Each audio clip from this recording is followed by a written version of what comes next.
sexual abuse, and the Shurpanakha factor. The sexual exposure we face is unparalleled in the history of mankind because pornography and sex have such a forceful pull on us. If left unchecked, our society will erode before our very eyes. We will have millions of people who have sexual addictions. Treating pornography addiction by Dr. Kevin B. Skinner. Rapes and sexual abuses against women and children are becoming alarmingly common.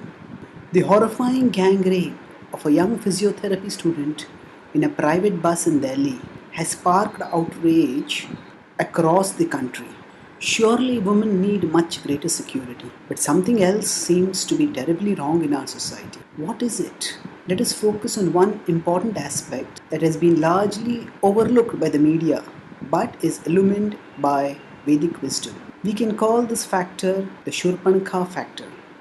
The classic epic Ramayana tells us about Ravana, who was the embodiment of lust.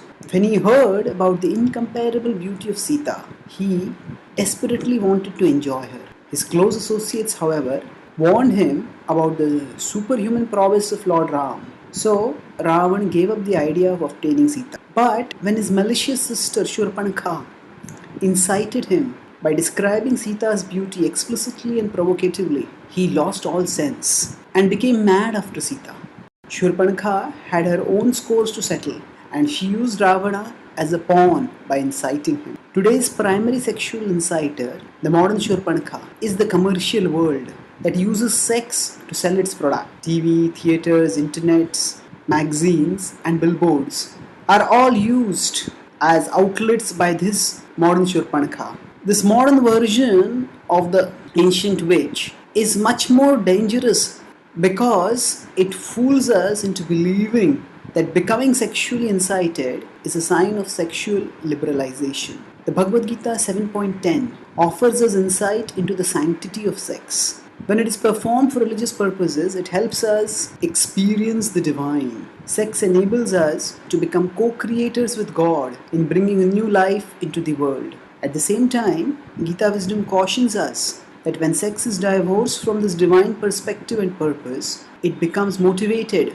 by a deadly force that impels people into perversity, the force of lust. Commercial depiction of sex is designed to trigger lust, and once this hideous monster is aroused, it can become blind to the difference between sanctified sex and profane sex. It can become blinder still, so as to see no difference between consensual sex and forcible sex. And at its blindest, it can no longer distinguish between sex alone and sex mixed with violence, torture, maiming, and murder. Due to this blinding nature of lust, Bhagavad Gita cautions us that lust is the destroyer of knowledge and intelligence. Gita 3.41. And it is our eternal enemy. Gita 3.39.